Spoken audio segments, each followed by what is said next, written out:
하나님의 말씀은 요한복음 8장 1절에서 11절까지 말씀드리겠습니다. 요한복음 8장 1절에서 11절까지 말씀 제가 공부에 올립니다.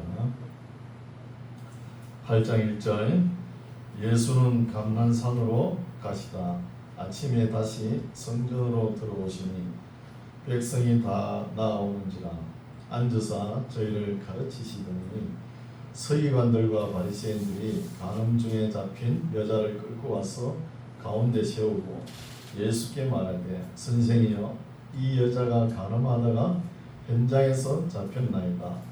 모세는 율법에 이러한 여자를 돌로 치라 명하였거니와 선생은 어떻게 말하겠나이까. 저희가 이렇게 말하면 고소할 조건을 얻고자 하여 예수를 시험함이라. 예수께서 몸을 굽히사 손가락으로 땅에 쓰시니 저희가 묻기를 마지 아니하는지라. 이에 일어나 가라사대 너희 중에 죄 없는 자가 먼저 돌로 치라 하시고 다시 몸을 굽히사 손가락으로 땅에 쓰시니 저희가 이 말씀을 듣고 양심의 가책을 받아 어른으로 시작하여 젊은이까지 하나씩 나가고 오직 예수와 그 가운데 섰는 여자만 남았더라. 예수께서 일어나사 여자 외에 또 없는 것을 보시고 이르시되 여자여 너를 고소하던 그들이 어디 있느냐 너를 정죄한 자가 없느냐 대답하되 주여 없나이다. 예수께서 가라사대 나도 너를 정죄하지 아니하노니 가서 다시는 죄를 범치 마라 하시니라. 아멘. 할렐루야.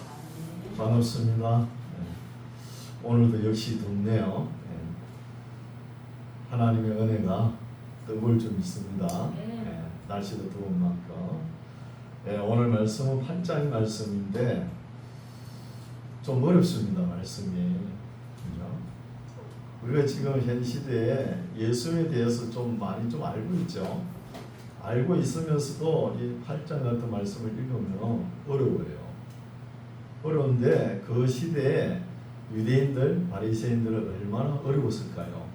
이해를 못하는 게 정상인 것 같아요. 근데 8장 말씀은 우리가 설교를 많이 들어온 부분이죠. 네, 살펴볼게요. 8장 1절 예수는 감난산으로 가시다. 예수님께서 평소에 사역을 하시다가 쉬실 때에도 감난산으로 가시죠. 또 주무실 때도 감난산으로 가시고 그리고 감난산 넘어 베다니 동네가 있죠. 그게 누가 있어요? 예수님 친구 나사로가 있지 않습니까? 나사로 집에 가셨는지. 네. 그래서 감난산으로 가시다 아침에 다시 성전으로 들어오시니 백성이 다 나온지라 앉으사 저희를 가르치시는 거예요. 예수님은 항상 사역이 뭐예요? 가르치시고 고치시고 전파하시는 것이죠. 제일 먼저가 가르치는 거예요. 가르치는 거. 3절 서기관들과 바리새인들이 간음 중에 잡힌 여자를 끌고 와서 가운데 세우고 예수께 말하되 선생이여 이 여자가 간음하다가 현장에서 잡혔나이다.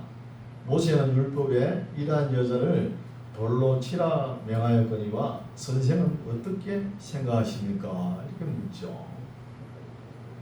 네, 모세 율법에 돌로 치라 하면 돌로 치면 되지 왜 예수님께 데려왔을까요? 근데 예수님께서 지금 하시는 일을 보니까 평소에 서기관과 바리새인들이 볼 때는 죄인인데 근데 예수님은 정죄도 하지 않는 거예요. 또 그리고 안식일 규정도 예산을 무시해버리죠. 예수님께서. 그러니까 이 서기관하고 바리새인들이 율법을 제대로 지키는 것이 맞나 안 맞나 예수님을 의심하는 거예요. 의심하면서 율법 전체를 무시하는 거 아닌가 이런 인식하에 그 간음한 여자를 예수님께 잡아가지고 데리고 오는 거예요. 그런 말씀이죠. 저희가 이렇게 말하면 고소할 조건을 얻고자 하여 그 간음한 여자를 고소하는 게 아니고 예수님을 어떻게 하면 고소할까? 예수님을 고소하려는 것이죠. 예수님을. 간음한 여인이야 어차피 뭐 돌로 쳐도 그죠? 돌에 맞아 죽을 거 아닙니까? 근데 예수님의 입장이 난처하게 예수님한테 와가지고 모세의 율법은 돌로 치라는데 어떻게 생각하십니까? 이거잖아요. 그럼 예수님께서 돌로 치라 하기도 그렇고 또 사랑으로 품으라 하기도 그렇고 이러지도 못하고 저러지도 못하게 그렇게 난처하게 바리새인들이 묻는 거예요. 예수님께. 그래서 예수님을 고소할 조건을 얻고자 하여 예수를 시험함이라는 거예요. 예수님은 딱 시험하기 좋죠. 그죠? 시험하기 시험. 예수께서 몸을 굽히사 손가락으로 땅에 쓰시는 거예요. 뭘 썼는지 모르겠습니다. 모르겠는데 짐작을 해보면은 7절에 나오죠.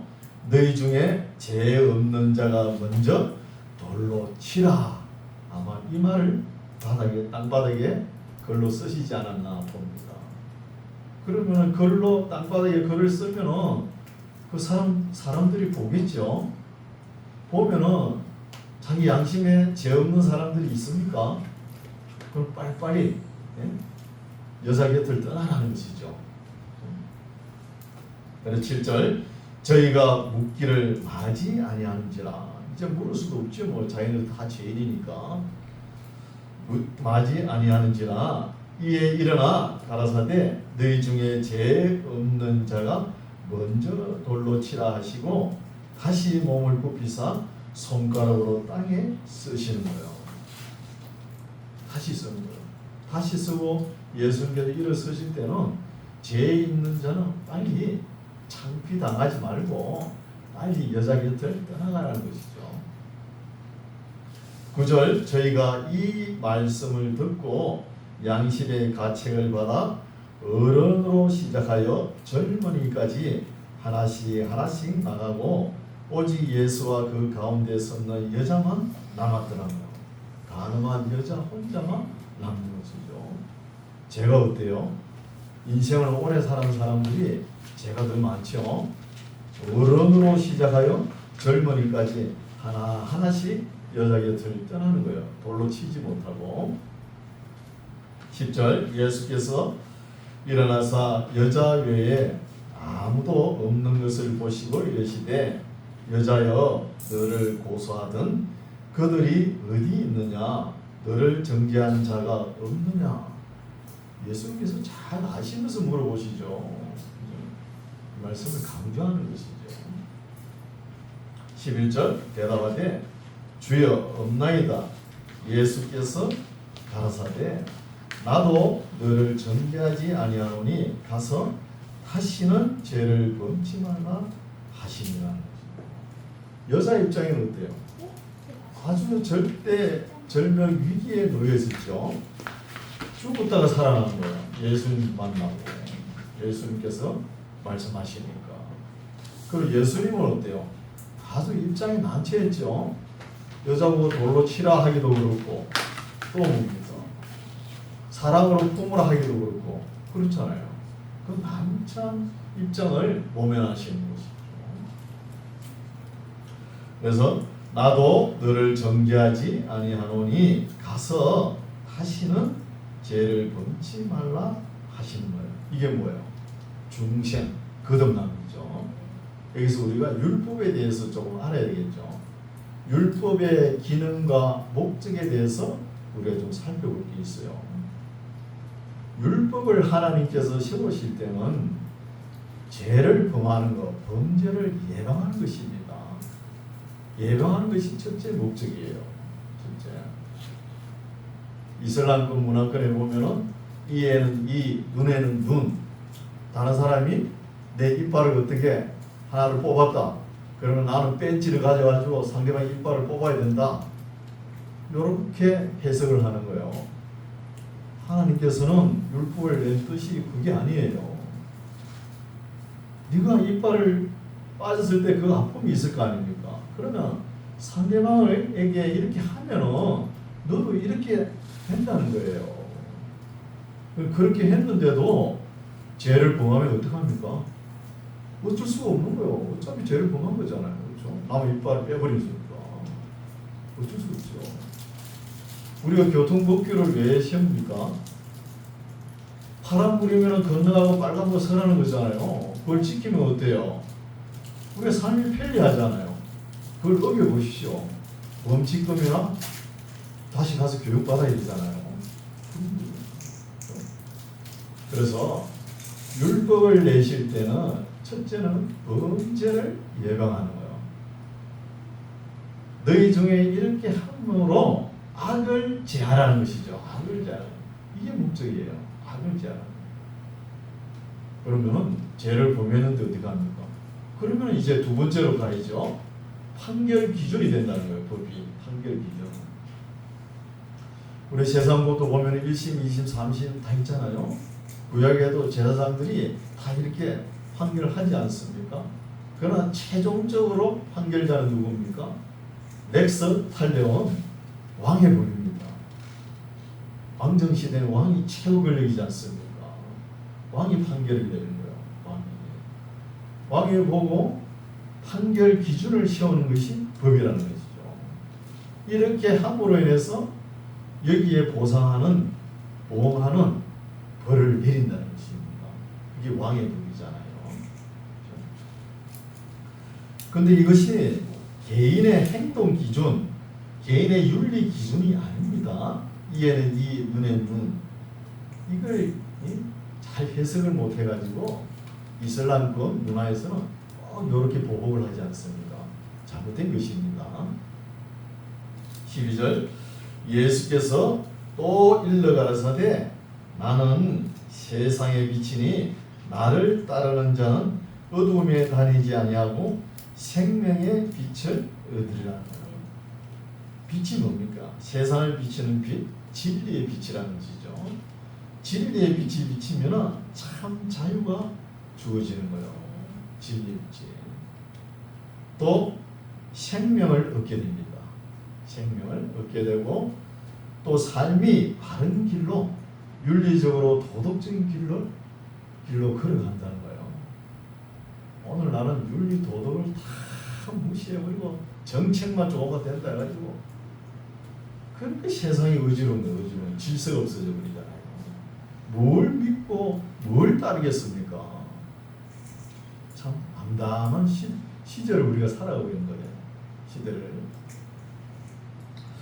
13절 바리새인들이 가로되 너가 너를 위하여 예수님 보고 너를 위하여 정하니 내 증거는 참되지 아니하도다.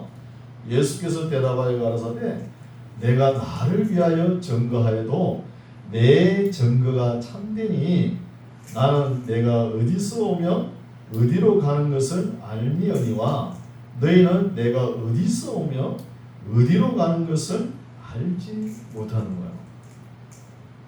대단한 말씀이죠. 중요합니다. 이 말씀은. 여기에 사도 요한의 신학이 묻어나오죠. 묻어나오죠. 사도 요한은 뭘 듣고 싶은 거예요? 1장 1절에 나오잖아요. 태초에 오늘 말씀 묵상한 거. 태초에 말씀 로고스가 계시니라. 로고스가 하나님과 함께 계시고 이 말씀이 하나님이시다. 그러니까 예수님의 정체가 뭐냐? 이걸 나타내고 싶은 거예요. 예수님께서 항상 나는 위에서 온노라 이랬죠. 왔노라. 위에서 오시니까 하나님의 아들이시다는 거예요. 여러분 예수님께서 12제자들 가르치고 3년 반 정도 가르치고 나서 마지막 졸업 여행 가서 졸업 문제가 뭐예요? 그 한 문제잖아요. 그렇죠? 너희는 나를 누구라 하느냐? 너희는 나를 누구라고 보느냐는 것이잖아요. 사도 바울은 어때요? 밤에색 도상에서 예수님 만날 때 처음에 한 말이 뭐예요? 주여, 니시니까? 위대한 질문입니다. 우리도 이 질문을 해야 돼요. 예수님을 바르게 알아야 되는 거죠. 도대체 누구냐는 거죠. 그래서 이 말씀을 하고 난 뒤에 예수님께서 한참 한 300년 정도 후에 325년 니케아 회의 때 예수님은 하나님의 아들 하나님이시다. 이것이 교리로 수용되지 않습니까? 그렇죠? 나는 내가 어디서 오며 어디로 가는 것을 알며니와 너희는 내가 어디서 오며 어디로 가는 것을 알지 못하느라. 요한 신학의 주안점이죠. 다른 제자들은 이런 말씀들을 기다려 듣지 않았어요. 사도 요한은 이런 말씀을 다 챙겨가지고 꼼꼼하게 챙겨가지고 자기가 요한복음서를 기록할 때 이 말씀을 기록한 거예요. 가장 소중하고 중요한 말씀입니다. 15절 너희는 육체를 따라 판단하나 나는 아무도 판단치 아니하노라. 사람들은 어때요? 예수를 보고 저 갈릴리 목수의 아들이다. 나사렛 사람이다. 이 정도밖에 모르잖아요. 16절 만일 내가 판단하여도 내 판단이 참되니 이는 내가 혼자 있는 것이 아니요 나를 보내신 이가 나와 함께 계심이라. 또 이야기하죠. 요한복음 1장 1절 그죠? 태초에 말씀이 계시니라. 말씀 로고스가 하나님과 함께 계셨고 이 말씀 로고스가 하나님이시다. 계속 이 주제를 끌고 갑니다. 요한복음서에는 17절 너희 율법에도 두 사람의 증거가 참되다 기록하였으니 내가 나를 위하여 증거하는 자가 되고 나를 보내신 아버지도 나를 위하여 증거하시느니라. 예수님의 인성과 신성이 나타나죠. 예수님의 인성과 신성은 혼합되고 혼돈되고 분리될 수가 없는 거예요. 분리되지 없다는 것이죠. 그래서 여기서 예수님의 인성과 신성이 교류화됩니다. 나중에 19절 이에 저희가 묻되 내 아버지가 어디 있느냐 또 묻죠. 이제 아버지가 어디 있냐. 예수님께서 아버지 이야기하니까 내 아버지가 어디 있느냐 묻기는 묻는데 진지하게 묻지를 못해요. 이게 주제가 뭐야? 사도 요한이 바라는 거잖아요. 예수님이 누구시냐 이거. 그러니까 저희가 묻되 내 아버지가 어디 있느냐 예수께서 대답하시되 너희는 나를 알지 못하고 내 아버지도 알지 못하는도다. 나를 알았다면 내 아버지도 알았으리라.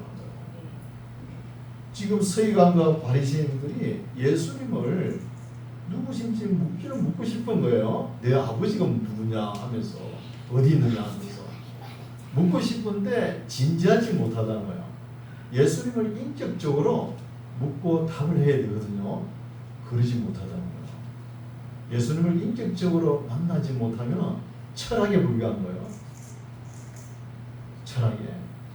기독교적 유신론적 철학에 불과하다는 것입니다.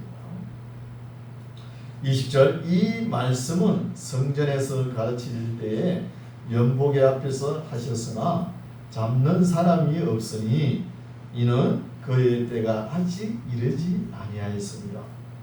사도 요한이 자주 하는 말이죠. 예수님의 때, 십자가에 매달릴 때, 이 때를 강조하는 거예요. 때를.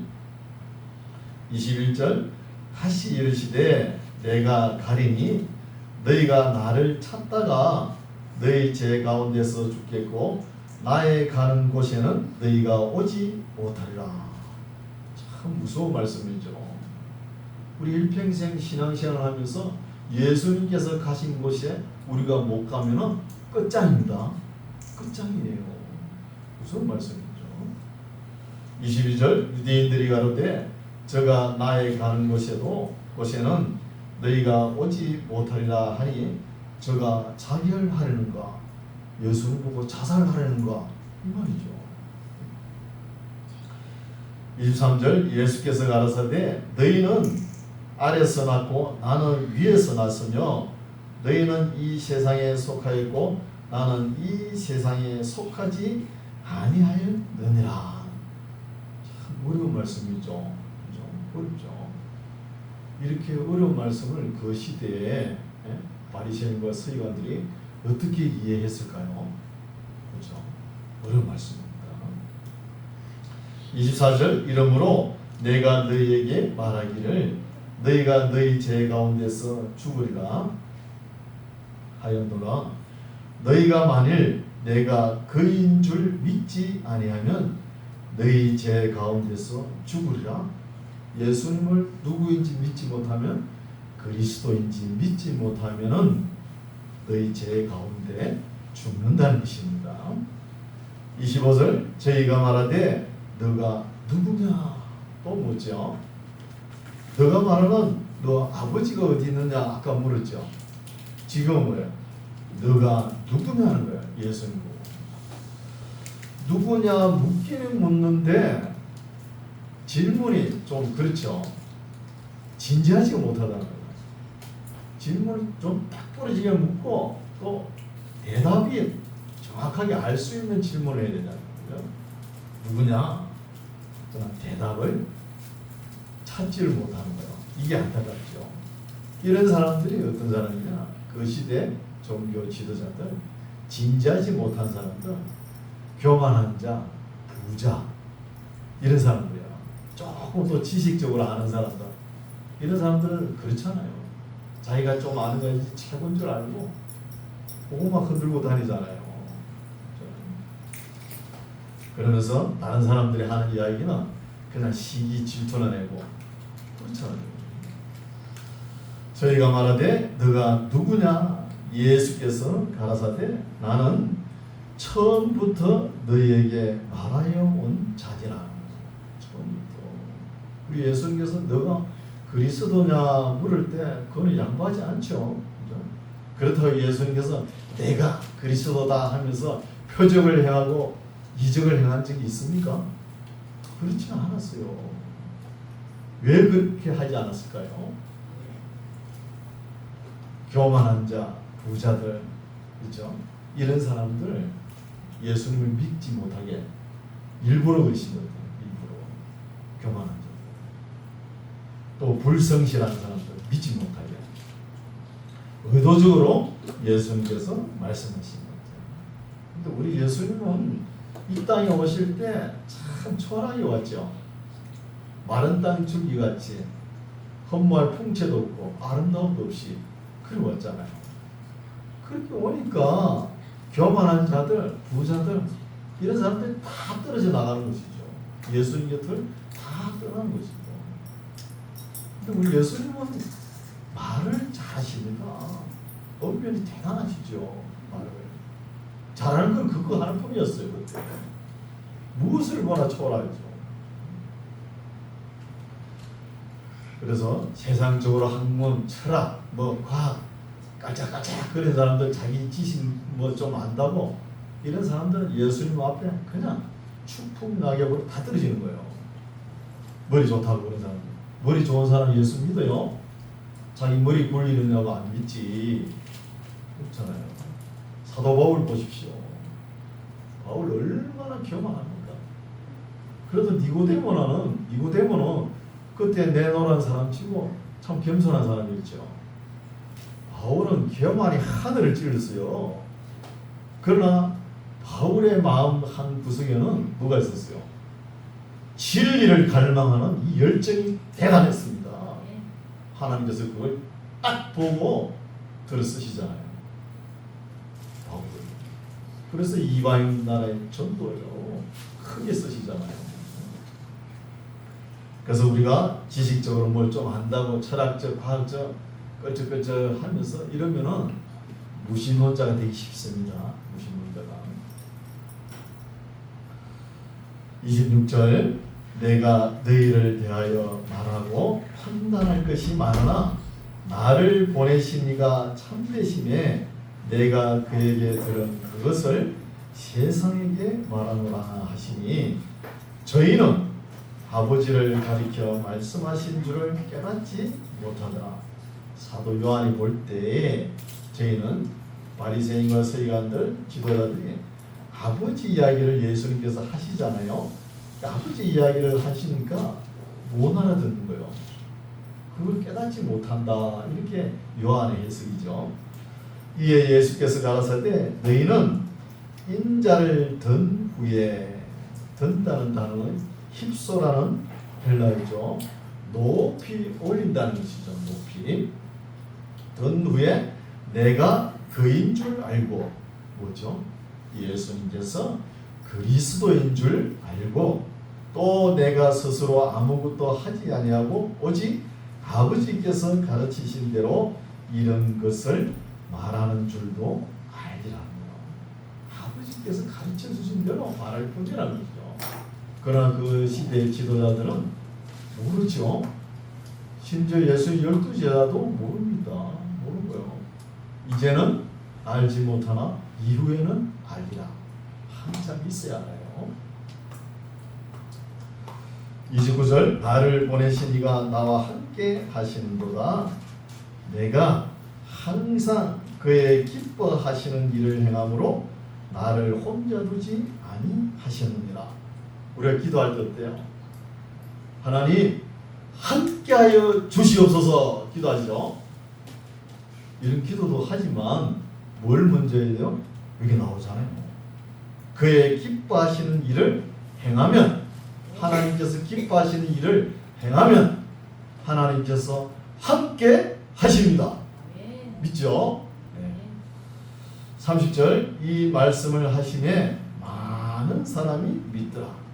31절 그러므로 예수께서 자기를 믿은 유대인들에게 이르시되 너희가 내 말에 거하면 참 내 제자가 되고, 내 말에 거하면 이거는 뭔 뜻이죠?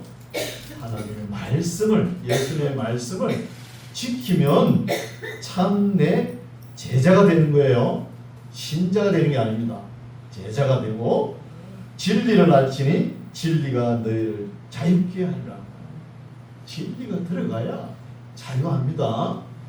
은혜만 들어가지고 좀 부족해요. 은혜만 들어가지고.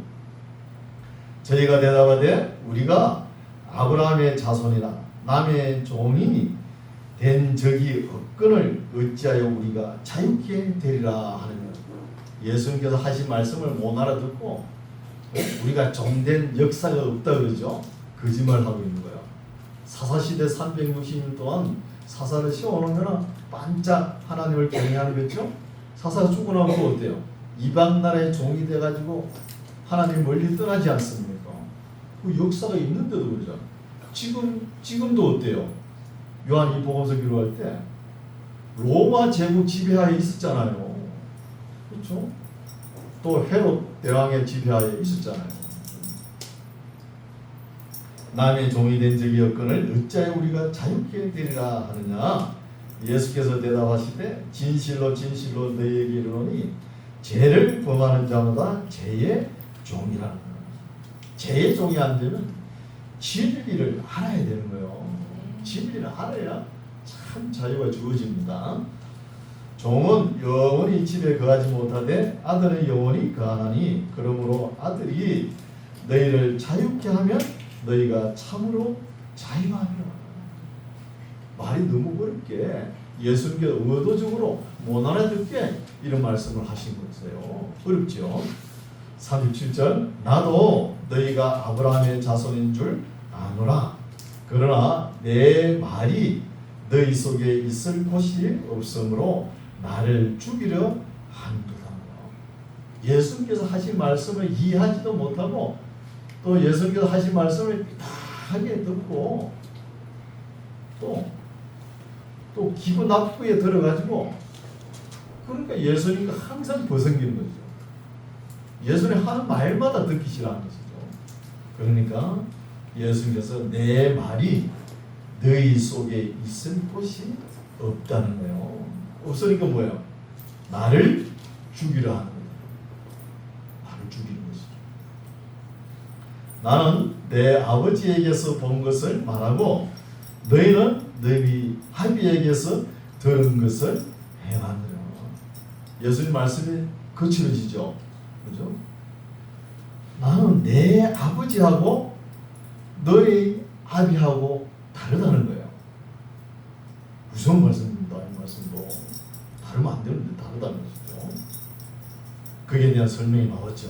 39절 대답하여 가로되 우리 아버지는 아브라함이라. 큰소리 뻥치죠. 아브라함이라. 아니 예수께서 가라사대 너희가 아브라함의 자손이면 아브라함의 행사 일을 할 것이오늘 지금 하나님께 들은 진리를 너희에게 말한 사람인 나를 죽이려 하는도다. 아브라함은 이렇게 하지 아니하였느니라는 거야. 아브라함이면 이렇게 하였을까? 내가 한 말을 아브라함이 예수님께 하신 말을 이렇게 되새기고 이렇게 했을까? 그 말이죠. 아브라함이면 내 말을 순종했을 것이다. 이런 말씀이지 않았습니까? 그러니까 너희는 너희 아비의 행사를 하는도다. 대답하되 우리가 음란한 데서 나지 아니하였고 아버지는 한 분뿐이시니 곧 하나님이시로다. 알기는 알죠. 하나님이 한 분이시다 하면서 큰 소리 치는데 큰 소리 치면서 하나님께 예배드릴 때 어떻게 해요? 하늘에 계신 우리 아버지 하면서 신앙 고백도 드리죠. 그런데 문제는 뭐냐는 거. 삶이 예수님의 말씀에 거하지 않는 이 행위는 마귀에 속해 되는 거예요. 마귀에. 너희가 지금 하는 행동 보니까 마귀의 행동을 하고 있다는 것이거든요. 그러니까 너희 아버지는 마귀라는 것입니다. 무슨 말씀이죠? 42절 예수께서 가라사대 하나님이 너희 아버지였으면 너희가 나를 사랑하였으리니 이는 내가 하나님께로 나서 왔음이나 나는 스스로 온 것이 아니요 아버지께서 나를 보내신 것이니라. 어찌하여 내 말을 깨닫지 못하느냐? 이는 내 말을 들을 줄 알지 못함이로다. 마귀에 속해 있으니까 예수님의 말씀을 들키지가 않는 것이죠. 너희는 너희 아비 마귀에게서 났으니 너희 아비의 욕심을 너희도 행하고자 하느니라. 저는 마귀는 처음부터 살인한 자요 진리가 그 속에 없으므로 진리에 서지 못하고 거짓을 말할 때마다 제 것으로 말하나니 이는 제가 거짓말장이요 거짓의 아비가 되었습니다. 마귀에 속해 있으니까 이때 지도자들 서기관 바리새인 율법학자들 이런 사람들은 항상 예수님께서 하시는 말씀을 반대편에 쓰잖아요. 순종하지 않고. 그러니까 예수님과 대화가 안 됩니다. 대화가 될 수 없죠. 예수님과 이렇게 예수님께서 이 지도자들을 보고 이렇게 말씀을 하시니까 마귀의 행동을 하고 마귀에 속한 것이 너희 아버지다 이렇게 이야기하니까 그 사람들이 어떻게 하겠어요? 예수님을 죽이려고 하는 거예요. 그리고 끝내 십자가에 매달지 않습니까? 45절 내가 진리를 말하므로 너희가 나를 믿지 아니하는도다. 너희 중에 누가 나를 죄로 책잡겠느냐?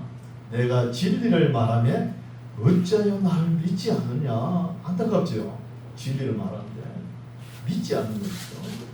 하나님께 속한 자는 하나님의 말씀을 듣나니 너희가 듣지 아니하면 하나님께 속하지 아니하였다는 거예요.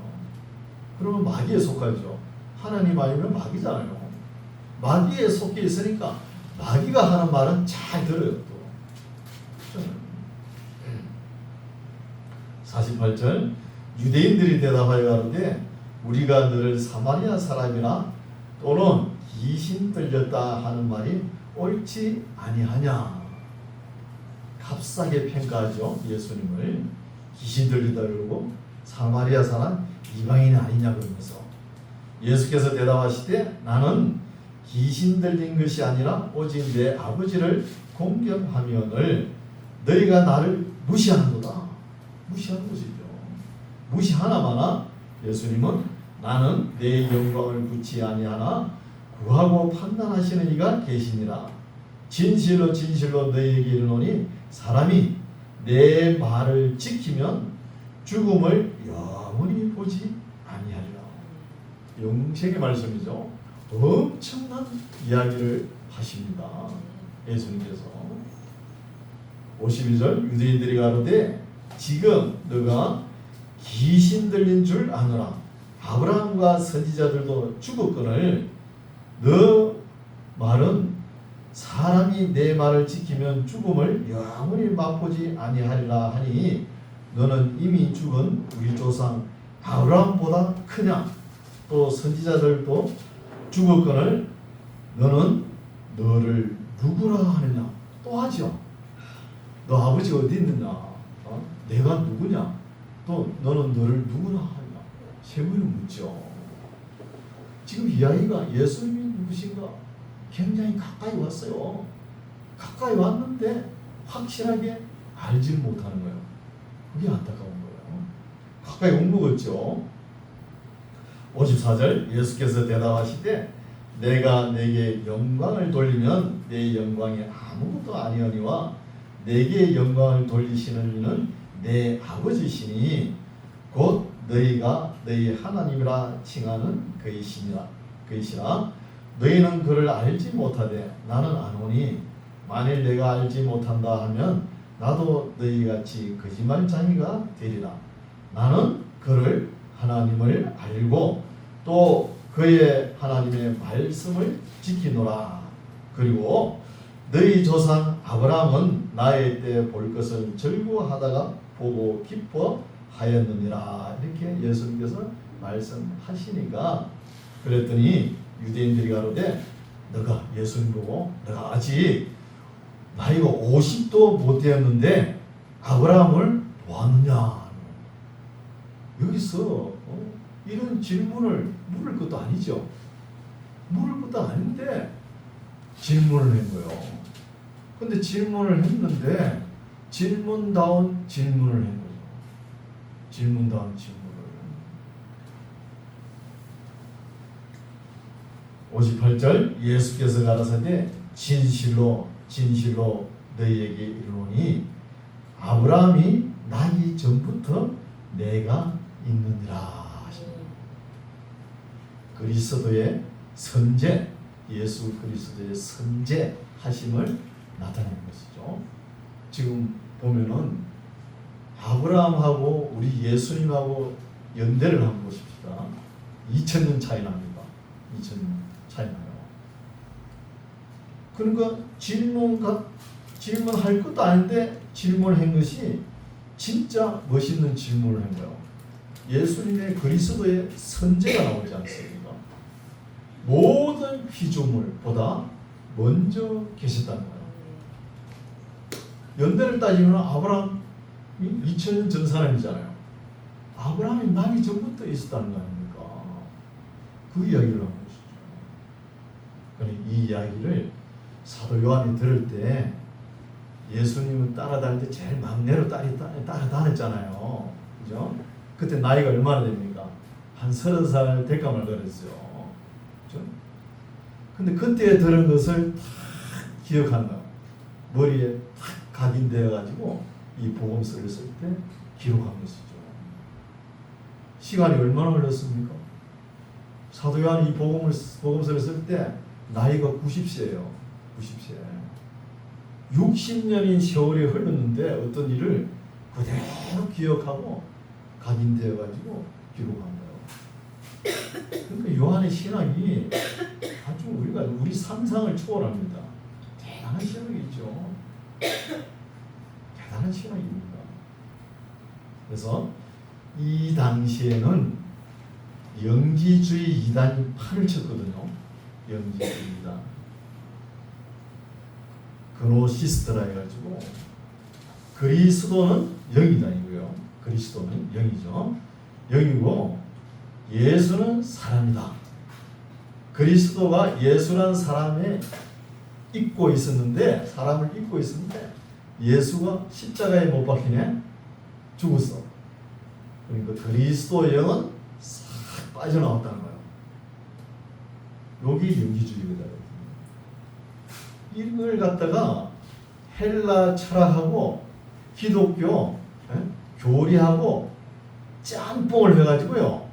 그 말쟁이 헬라들 말쟁이 철학자들 얼마나 말 잘합니까? 기독교 교리를 흔든다니까요. 그때 누가 한 사람 똑바로 말해야 되잖아요. 사도 요한이에요. 요한이 아니다.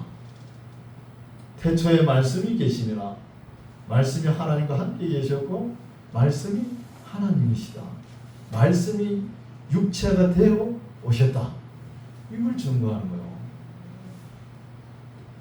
요한은 나이가 90이 넘었는데도 순교도 못하고 증명해야 될 거 아닙니까?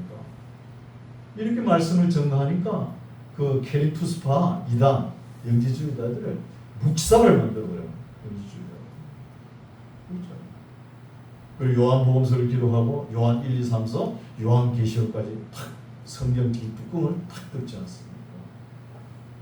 아주 요한의 신앙이 대단합니다. 다른 제자들에게는 이런 것이 안 보이거든요. 이런 말을 기록하지 못하니까. 오늘날은 어때요? 보혜사가 많이 왔죠? 이만희가 자기가 보혜사라고 그러고 안산호이가 자기가 보혜사라고 또 박명호 원주에 그 엘리야 선교회라고 있었거든요. 이 사람은 그거는 딱 접어버리고 지리산 어디에 가 있다는 자기가 또 보혜사예요. 하도 많아가지고 누군지 모르겠어요. 이런 이단의 유혹에 넘어가지 말아야 되는 거예요. 그러니까 진리 안에 딱 서 있어야 돼요. 진리 안에. 그래서 사도 요한은 해프게 믿지 않은 동화 입에서 예수님은 나의 주, 나의 하나님이시다 고백이 나올 때까지 이 말을 이끌고 갑니다. 이끌고 갑니다. 59절 저희가 돌을 들어 치려하거늘 예수께서 숨어 성전에서 나가시니라. 예수님의 능력으로 돌을 들고 예수님이 치려고 하니까 예수님의 능력으로 싹 빠져나가는 거죠. 왜 빠져나갈까요? 아직 때가 안 됐거든요. 때가 안 됐습니다. 십자가를 질 때가 안 됐어요. 하나님의 뜻은 하나님의 때에 하나님의 방법으로 일을 하시는 거예요. 하나님의 방법으로.